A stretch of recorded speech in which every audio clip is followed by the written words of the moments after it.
everyone, it's Sandy and today I'm filming my April wrap-up. Before we get into the wrap-up, I wanted to quickly open a package that I got from Workman & Flow. A couple months ago in February, I did a Galentine's Day unboxing from the same company, and since I'm an ambassador for the company, they sent me another package to do an unboxing for. In case you didn't know, Workman is a publishing company and Flow is an award-winning international magazine. They have partnered together to create books and calendars to celebrate Flow's focus on creativity and mindfulness. I'm really excited to open this package and share with you all what I got. I really loved all the items that I received for the Galentine's Day unboxing, so if you're interested in seeing that, I know that it's not February anymore, but I will leave a link to that unboxing down below. There was a lot of really cute stationery items in there that I really appreciated, and I can't wait to see what's in here. So we're going to go ahead and open this because I've had this sitting in my room for a couple weeks now because I haven't had time to film, but now I'm finally doing it. This is easy to open. Nice. There's a bunch of squigglies. Oh geez, that's going to make a mess, but that's alright. In my Galentine's Day unboxing, there was this tiny book, and there's another tiny book, and it's a tiny book of tiny pleasures, and it's by Irene, Smit, and Astrid Hulst. On the back of this book, it says, "Happiness is splashing in puddles, drinking tea out of a beautiful china cup, a ladybug on your finger, peeling an orange in one go, and happiness is a little book whose every page inspires the reader to slow down and savor the unassuming little moments that make life so rich." I just really love that. I really love the idea of this book and I can't wait to go through it. The next thing on the package is this paper bag, and it says "Hooray for Today" with banners on it, and inside there's actually a pencil, and on it says "Thinking is the enemy of creativity. Flow." And the last thing in the package is this book that says 50 Ways to Draw Your Beautiful Ordinary Life, and it's by the same author as that tiny book. The title is pretty much self-explanatory, but there are 50 lessons in here that will teach me how to draw everyday things, and so some of the things can range from a bouquet of flowers, a beloved teacup, colorful mittens, the kitchen table, a bike,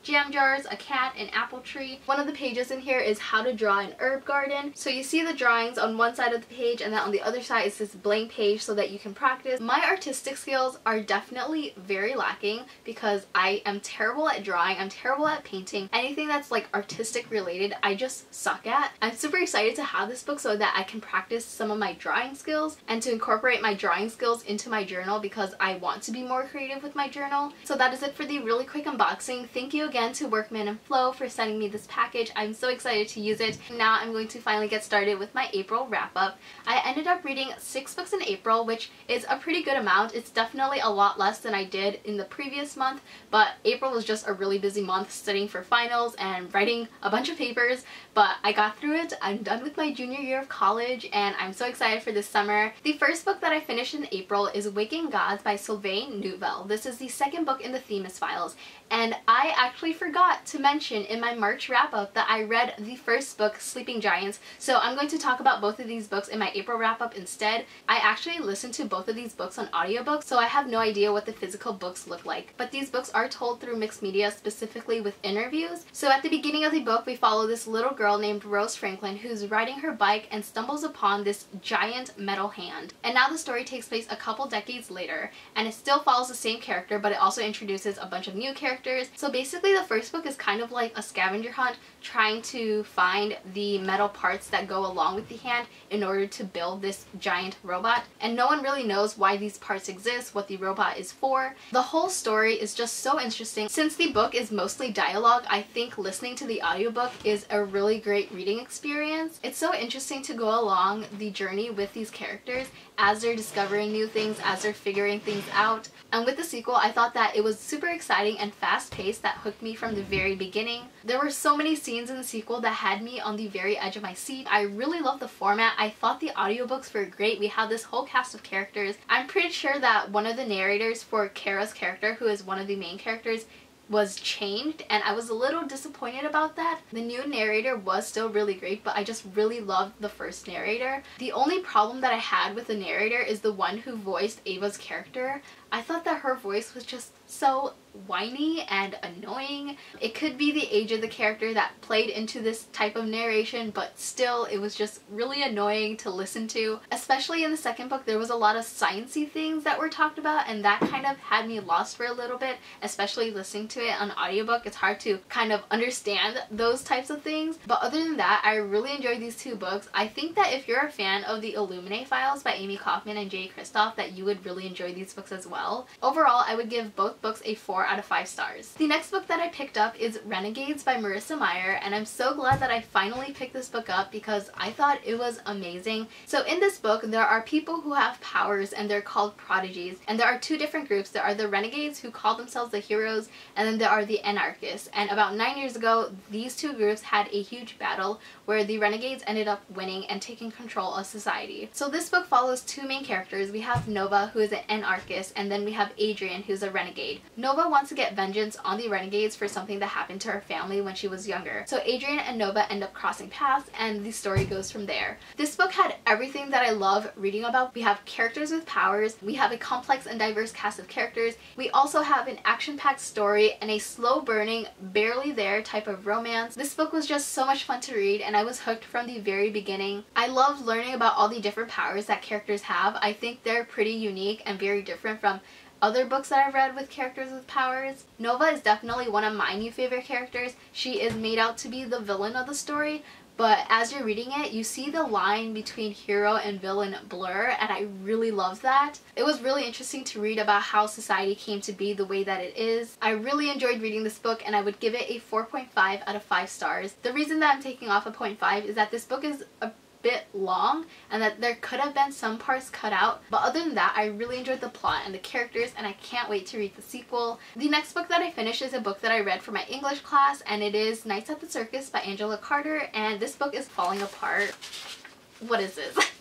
I bought this on Amazon Views and the quality said good, but the spine was broken, and as I was reading it, it literally started falling apart on me, so unfortunately, all these pages are like not connected to the book anymore. But that's fine because I don't need this book anymore. This book follows a whole cast of characters that are participants in a circus, but it mostly centers around this woman named Fevers, and she is a woman that has wings. The theme of my English class is women in literature, so in class discussions I really liked hearing and talking about what made this book feminist, especially what makes it avant-garde. But to be honest, I don't really have much to say about this book, so I'm just going to move on and talk about the next one. The next book that I read is Unearthed by Amie Kaufman and Meaghan Spooner. I actually listened to this on audiobook. This book follows Jules, who is a scholar, and Mia, who is a scavenger. They end up working together to go through this alien temple, but they're doing so for very different reasons. This book has been compared to like Indiana Jones and Tomb Raider, and unfortunately I thought this book was just okay. It was definitely interesting at first getting to know these characters and trying to understand the world that they live in, but as the story went on, I just got bored with it, and it wasn't like there was nothing happening.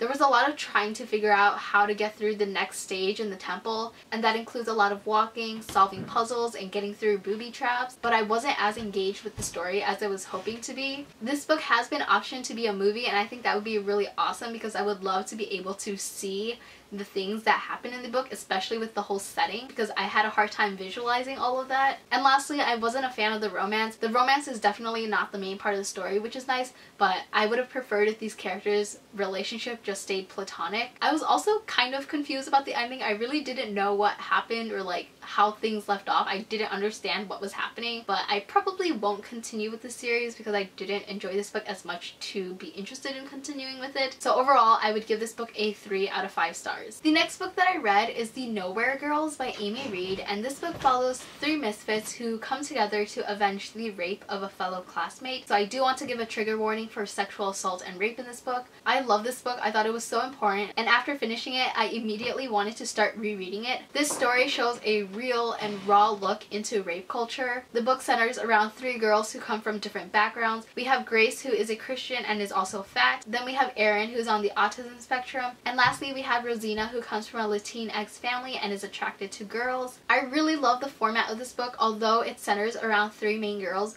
we get a bunch of snippets and chapters told in different girls' perspectives that live in the same town that these girls live in. These snippets tie the whole story together in such a powerful way, showcasing different perspectives and beliefs, and it also brings in a lot of voices that are often left out in the discussion about feminism. I loved seeing girls supporting other girls. This book was just incredibly empowering to read, and I would definitely give it a 5 out of 5 stars. And the last book that I read is also another book that I really enjoyed, and that is Invictus by Graudin. This book takes place in a world where time travel exists, and it's been marketed as Doctor Who meets Guardians of the Galaxy. Our main character Far was actually born outside of time because his mother was actually in the middle of traveling between different time periods when he was born, and along with his friends he takes on this mission to go through time to steal valuable objects as part of a black market operation. I thought this book was so cool and so intriguing to read about this world. I loved seeing all the different places that they've traveled to. I really loved all the characters and reading about their different personalities, and it was really great to see their overall group dynamic. I thought that it was really nice that Far was already in a relationship for most of the book. At the very beginning we get to see this like snippet of the beginning stages of the relationship, and then the book does a little bit of a time jump, and from there on Far is in that relationship. While reading this book I just felt very immersed with the story and with the characters. I thought this book was really well balanced with romance scenes, with action scenes,